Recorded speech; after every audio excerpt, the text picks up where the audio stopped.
Today we discuss impedance 16.6.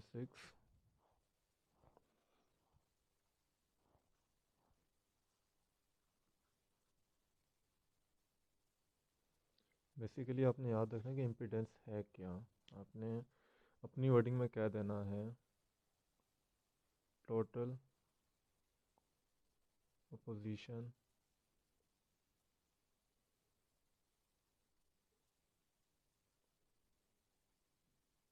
Offered by capacitor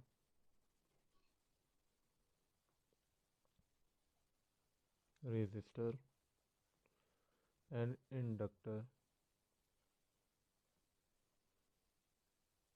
to AC is called impedance। Means आपके एक circuit में resistor, capacitor और inductor तीनों जो अपोजिशन देंगे करंट को या फ्लो ऑफ चार्जेस को, बेसिकली वो क्या होगी, इम्पीडेंस। उस इम्पीडेंस को आपने रिप्रेजेंट करना है जेड से। जेड होगी बेसिकली सिंबल, जैसे V is equal to I R में आपका आर रेजिस्टेंस होती थी या उसे हम अपोजिशन कहते थे जो चार्जेस या करंट को मिला करते थे। कैपेसिटर के इसमें हम जिस चीज़ को अपोजिशन कहते थे वो एक्स सी होती थी, जिसे हम रिएक्टेंस कहते थे। और इंडक्टर के केस में एक्स एल होती है, जिसे हम इंडक्टेंस कहते थे। हम कहते थे बेसिकली ये सारी क्या है, ओपोजिशन है। और रेजिस्टर के केस में आर होती थी। और अगर उन तीनों का कम्बिनेशन या कंबाइन कर दें या तीनों का सम ले लें तो एक टर्म आती है इम्पीडेंस, जिसे रिप्रेजेंट करते हैं जी से। तो जी बेसिकली इम्पीडेंस होगी एसी के लिए, जो कंबाइन रेजिस्टेंस या कंबाइन ओपोजिशन होगी by resistor, capacitor and inductor. तो इसका फॉर्मूला कुछ इस तरह आपके पास आ जाएगा। ये है सिंपली इम्पीडेंस, और इसकी यूनिट भी आपने याद रखनी है। यूनिट इसकी भी होगी ओम।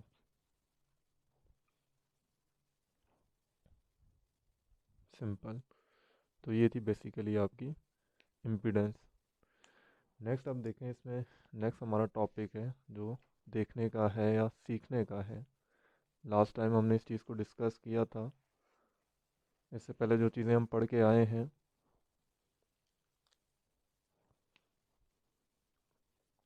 पहले उन्हें ज़रा डिस्कस कर लेते हैं कि रजिस्टर के लिए आपके पास जो अपोजिशन होती थी वो क्या होती थी, आर। इस तरह आपके पास जो आ जाता है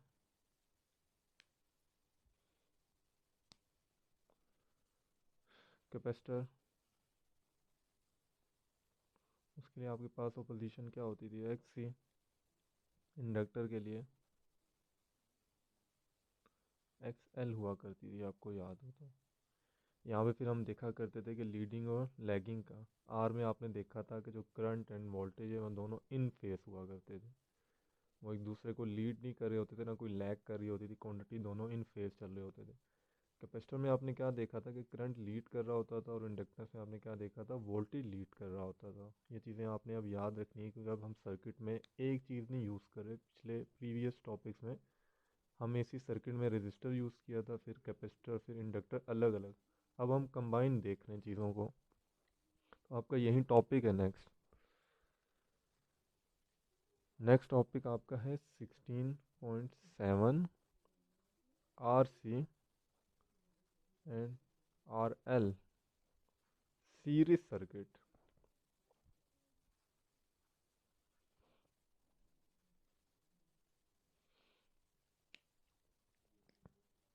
पहले आर सी देख लेते हैं।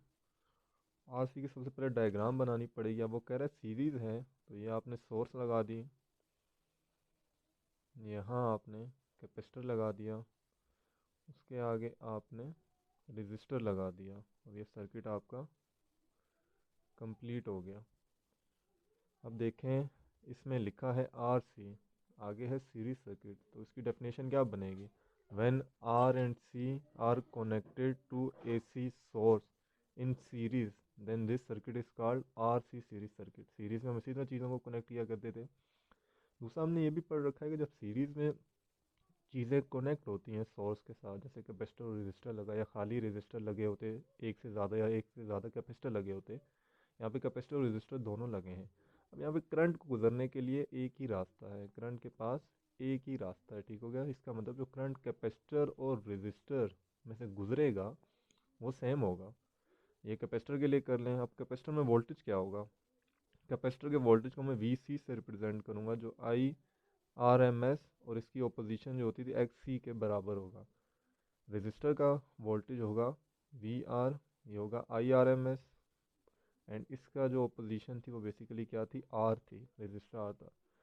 और सोर्स का वोल्टेज क्या होगा, V R M S is equal to आपके पास आ जाएगा आई आर एम एस और इसके साथ जेड आ जाएगा। अब जेड आपने याद रखना है इम्पीडेंस है, रेजिस्टर बेसिकली होता है ना, ओपोजिशन रेजिस्टर होती है। यहाँ जो कंबाइन ओपोजिशन या कंबाइन रेजिस्टर हम रिप्रेजेंट करते हैं वो जेड से होती है। अब जो जेड है ये एक्स सी और आर का सम है, कॉम्बिनेशन है बेसिकली, मतलब इन दोनों का कंबाइन रेजिस्टेंस ये चीज़ है। ये वोल्टेज हमने देख ली कैपेसिटर की, ये वोल्टेज हमने देख ली रेजिस्टर की। हमने देखा जो करंट है दोनों में सेम है, उसके पास कोई दूसरा रास्ता नहीं है यहाँ से गुजरने के लिए। यहाँ तो होप सो आपको बात क्लियर हो गई होगी। तो इसमें डायग्राम क्या बनेगी, फेजर डायग्राम कह लें या फेज डायग्राम कह लें।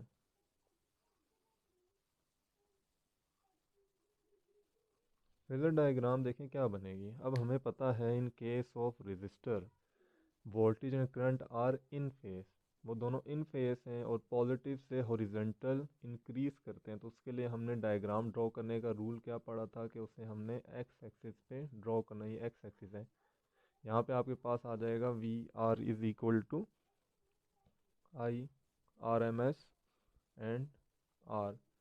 वोल्टेज भी एक्स एक्सिस पे आएगा, करंट भी एक्स एक्सिस पे आएगा, क्योंकि रजिस्टर में वोल्टेज और करंट दोनों ही इन फेस होते थे। तो इसी डायग्राम जहाँ पे आपने वी ड्रॉ किया इसी में ही आर छुपा है, इसी में ही आर है।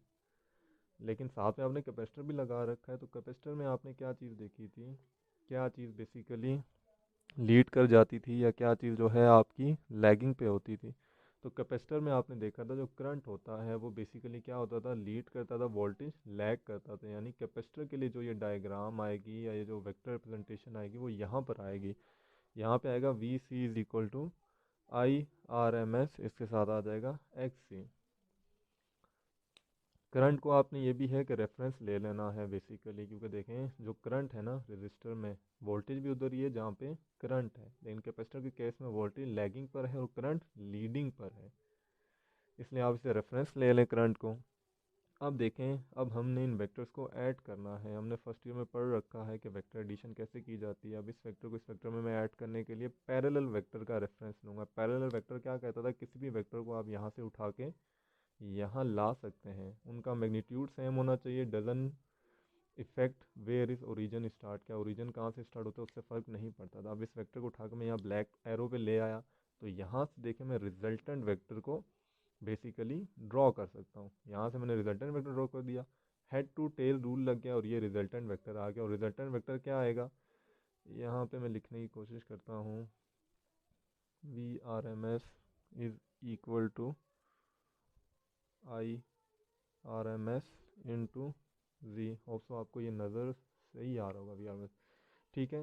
ये रिजल्टेंट वेक्टर आ गया बेसिकली। अब देखें यहाँ पे आपके पास ये एक ट्राइंगल बन गया, ये उसकी बेस, ये उसका परपेंडिकुलर और ये उसका हाइपोटेन्यूज। अब बेसिकली हमने यहाँ से निकालना है नेट वोल्टेज, वो वोल्टेज जो पूरे सर्किट में करंट को पंप कर रहा है बेसिकली, वो क्या है हमने ये देख लेना है। अब वो अब हम कैसे देखेंगे, हम यहाँ पे राइट एंगल ट्राइंगल का फॉर्मूला भी लगा सकते हैं, वो हमें पता था, हाइपोटेन्यूज इज इक्वल टू क्या होता था। यहाँ पे मैं अगर साइड पे लिख दूँ मैथमेटिकल फार्मूला, हाइपोटेन्यूज का square is equal to perpendicular square plus base का स्क्वायर। इस फार्मूले से भी मैं इसे निकाल सकता हूँ। इसके अलावा फर्स्ट ईयर में आपने पढ़ ही रखा था कि मैग्नीट्यूड कैसे निकाला करता था या हम डिटर्मिनेंट कैसे निकालते थे, आपको याद होगा, जिसमें हम वेक्टर को सॉल्व जब किया करते थे। तो इसमें जब मैं सॉल्व करूँ तो मेरे पास देखें रिलेशन कुछ ये बनेगा, मैं लिखूँगा V R M S is equal to, इस पर स्क्वायर हो पहले और फिर स्क्वायर को हटाऊँ तो दूसरी तरफ अंडर रूट चला जाएगा। परपेंडिकुलर में आपके पास और बेस में आपके पास देखें क्या चीज़ आएगी, वी सी का स्क्वायर प्लस वी आर का स्क्वायर आ जाएगा, ये चीज़ आ जाएगी। अब इसमें आप वैल्यू पुट करते रहें। हम अगर इसमें वैल्यू पुट करें तो देखिए हमारे पास क्या आता है। मैं यहाँ नीचे लिख रहा हूँ V R M S is equal to under root V C की जगह क्या आएगा आपके पास, वी सी में आपके पास आएगा I R M S X C का whole square plus I R M S R का होल स्क्वायर। अब यहाँ पे आई दोनों में सेम है, सीरीज सर्किट था तो करंट ने तो होना ही सेम था। तो हम क्या कर सकते हैं, करंट को दोनों में से कॉमन ले सकते हैं, वो आएगा आई आर एम एस का स्क्वायर और अंदर आपके पास बचेगा एक्स सी का स्क्वायर प्लस आर का स्क्वायर, ये चीज़ बच जाएगी। अब ये जो आई आर एम एस है इसका स्क्वायर अंडर रूट को कैंसिल करके बाहर आ जाएगा। अंडर रूट में आपके पास क्वांटिटी बचेगी एक्स सी का स्क्वायर प्लस आर का स्क्वायर। अब ये आई आर एम एस यहाँ मल्टीप्लाई हो रहा है, इक्वल की दूसरी तरफ अगर आप ले आएँ तो वो आ जाएगा डिवाइड में, और यहाँ आपके पास एक्स सी बचेगा। एक्स सी का फॉर्मूला हमने क्या पता है, जो ओपोजिशन होती थी कैपेसिटर में बेसिकली बराबर होती 1/ओमेगा सी के, अगर आपको लास्ट टॉपिक याद हो तो, स्क्वायर के साथ, और आर तो आपको पता है आर ही रहेगा। अब ये वी आर एम एस और आई आर एम एस किसके बराबर है, जेड इम्पीडेंस के। इम्पीडेंस का भी थोड़ी देर पहले जो हमने फॉर्मूला पढ़ा वो ये था, यानी यहाँ मैं ये चीज़ लिख सकता हूँ Z is equal to V R M S over I R M S is equal to under root 1/ओमेगा सी स्क्वायर आप लिख लें, या ओमेगा को भी आगे फर्दर 2 पाई एफ कर लें तो भी कर सकते हैं। अगर आप ये लिख दें तो भी स्क्वायर प्लस आर का स्क्वायर, यानी ये आपके पास वी आर एम एस की वैल्यू आएगी। V R M S basically वो वोल्टेज जो पूरे सर्किट में करंट को पंप कर रहा है या फ्लो कर रहा है, या जो पूरे सर्किट में आपका नेट वोल्टेज है। और इम्पीडेंस का आगे फॉर्मूला आपके पास कुछ ये आएगा। यहाँ तक आपको दोस्तों चीज़ें समझ आ गई होंगी। इसके अलावा सिंपली भी इम्पीडेंस का आप फॉर्मूला लिख सकते हैं कि Z is equal to under root X C का स्क्वायर प्लस आर का स्क्वायर। यहाँ तक ये चीज़ें क्लियर हुई हैं आपको। इसके बाद फिर आएगा फेज़ एंगल। फेज़ एंगल अब कैसे निकालते थे, अगेन इसी ट्राइंगल को कंसीडर करें तो आपने फर्स्ट ही में जैसे वेक्टर एडिशन में वेक्टर वाले चैप्टर में टेन थीटा निकाला था, यहाँ भी आप निकाल सकते हैं कि tan theta is equal to perpendicular over base होता है। परपेंडिकुलर ओवर बेस का मतलब है एक्स सी ओवर आर, ये चीज़ आपके पास आ जाएगी। फर्दर थीटा यहाँ रखें, टेन उधर गया इन्वर्स में हो गया कन्वर्ट, और एक्स सी किसके बराबर है 1/ओमेगा सी आर के, तो यहाँ से आपके पास फेज़ आ जाएगा। अब चीज़ आती है पावर डेसिपेशन। पावर डेसिपेशन क्या थी बेसिकली, अब आपने कैपेसिटर में देखा था कि जो पावर डेसिपेशन होती है वो मैक्सिमम होती है। आपको याद हो तो कैपेसिटर के केस में मैंने पढ़ाया था, यहाँ पे साइड पे मेंशन कर देता हूँ नोट पे। इन capacitor, sorry register in register के केस में आपने जो पावर डेसिपेशन देखी थी वो क्या होती थी, मैक्सिमम। कैपेसिटर के केस में आपने power dissipation P is equal to 0 देखी थी, और इंडक्टर के केस में भी यही बात थी, क्योंकि इंडक्टर या कैपेसिटर में भी क्या होता था, जो आप पावर एक क्वार्टर में देते थे तो, या हाफ साइकिल में देते थे, अगली हाफ साइकिल में जो कैपेसिटर की प्लेट पे चार्ज स्टोर होता था, या इंडक्टर के अंदर जो मैग्नेटिक फील्ड या मैग्नेटिक फील्ड लाइंस या मैग्नेटिक एनर्जी स्टोर होती थी, वो उसे अगली साइकिल में आपको वापस कर देती थी, क्योंकि एसी की डायरेक्शन आपकी रिवर्स हो जाया करती थी। तो पावर का यहाँ पे फॉर्मूला भी बेसिकली कुछ ना कुछ आपके पास आएगा। अब पावर का फॉर्मूला देखें यहाँ पे क्या आना चाहिए, या पावर का फॉर्मूला यहाँ पर क्या आपके पास आएगा।